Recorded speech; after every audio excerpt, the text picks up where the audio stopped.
औज़ुबिल्लाहि मिनश्शैतानिर्रजीम बिस्मिल्लाहिर्रहमानिर्रहीम। दोस्तों, इस वीडियो में मैं बात करूँगा रियासत पाकिस्तान वर्सेस ज़हीर अहमद केस की और ख़ास तौर पर मुगविया कमसन बच्ची के वालिद मेहदी काज़मी साहब के हवाले से जो सिचुएशन हुई है, जो मीडिया रिपोर्ट्स आ रही हैं कि इस गैंग ने मेहदी काज़मी साहब को एक मर्तबा फिर प्रेशराइज़ करना शुरू किया।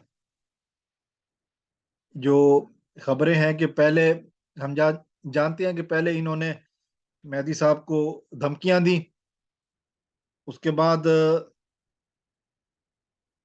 मिन्नतें शुरू कर दी, फिर ऑफ़र की और अब किसी बहुत बड़े ब्यूरोक्रेट के ज़रिए करोड़ों की ऑफ़र की है कि जी आप इस केस से पीछे हट जाएँ, आपको बच्ची मिल जाएगी और जो मज़ीद है कि जी आप आहिस्ता-आहिस्ता इस केस को हम इस तरह अ, लंबा करेंगे कि जब ये सोशल मीडिया जिन्होंने केस उठाया है, जिन्होंने इस केस को उठाने में भरपूर किरदार अदा किया है, वो थक हार कर दूसरी खबरों की तरफ चले जाएँ, तो तो आप ये केस वापस ले लें और इस दरिंदे, इस मुजरिम ज़हीर को छोड़ दें। तो ये एक बातें हैं, ये कुछ बातें हैं कि जो मीडिया रिपोर्ट्स में आ रही हैं और इस बात की मुख्तलिफ अफराद की तरफ से इस मौजू पर बातें हुई हैं। अब सवाल ये है,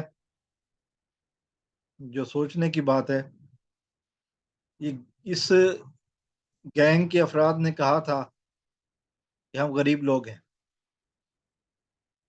हमारे पास कोई प्रॉपर्टी, कोई जायदाद कुछ नहीं है। हमारे पास एक प्लॉट था बैरिया टाउन में, वो इस दरिंदे ज़हीर के मलकियत शो किया गया था और वो उन्होंने बहुत शुरू में बेच दिया था। उसके बाद नूर बीबी, जो पंजाब यूनिवर्सिटी लाहौर में दर्जा चारम की मुलाज़मा है, नायब कासिद है और शबीर इस शबीर अहमद की भी सिमिलर किस्म की कोई जॉब है या नहीं। और ये दरिंदा, छोटा दरिंदा ज़हीर, ये किसी कंप्यूटर की दुकान पे पार्ट टाइम जॉब करता है। तो इनके पास इतने पैसे कहाँ से आए? अगर हम कहते हैं कि ये गैंग नहीं है, अगर आप लोग कहते हैं कि आप लोग गैंग नहीं हैं, फिर ये पैसे कौन दे रहा है? कहाँ से आ रहे हैं? कौन है जो आपके इतने महंगे-महंगे वकीलों की फीसें अदा कर रहा है? कौन है जिसने कहा है कि वो करोड़ों रुपया देने की ऑफ़र कर रहा है मेहदी साहब को कि इस वहशी को छोड़ दिया जाए?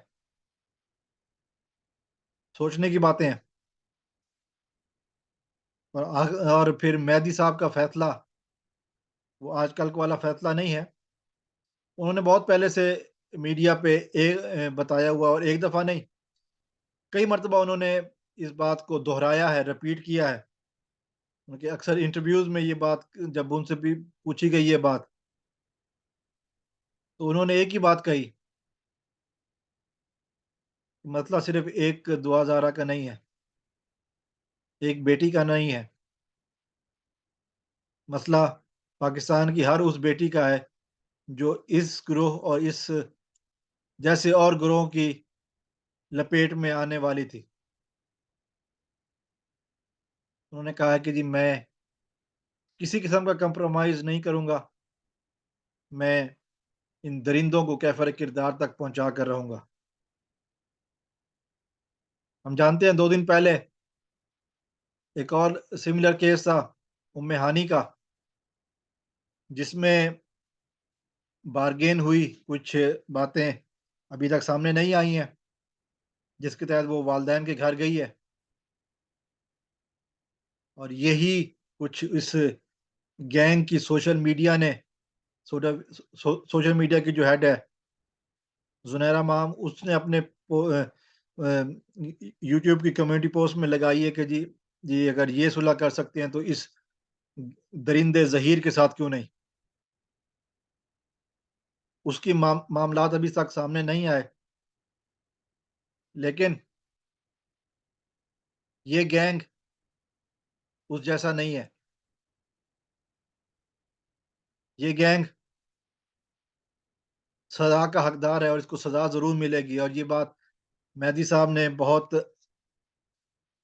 बादंग बहुत ही ज़ोरदार तरीके से और मुख्तलिफ फ़ोरम्स पे कही है, और ये साहब कहा है कि इस गैंग के लिए कोई माफ़ी नहीं है। ये गैंग अपने किए की सज़ा भुगतेगा और ये एक दफ़ा फिर नाकाम होंगे। लेकिन फिर वही बात है कि जी इनके पास पैसे कहाँ से आए? ये गरीब लोग हैं, तो इनके पास पैसे कहाँ से आए? इन्होंने तो कुछ अरसा पहले कहा था कि हमारे पास पैसे खत्म हो गए हैं, कि वकील करने के पैसे नहीं है। हालाँकि उसके बाद इन्होंने एक और कराची का बहुत महँगा वकील किया है। सवाल ये है कि इनके पास पैसे कहाँ से आए?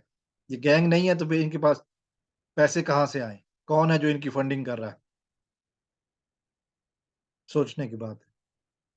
मेहदी साहब का फैसला बिल्कुल अटल है, जो इस दरिंदे को जेल की सलाखों के पीछे पहुँचा के दम रहेगा।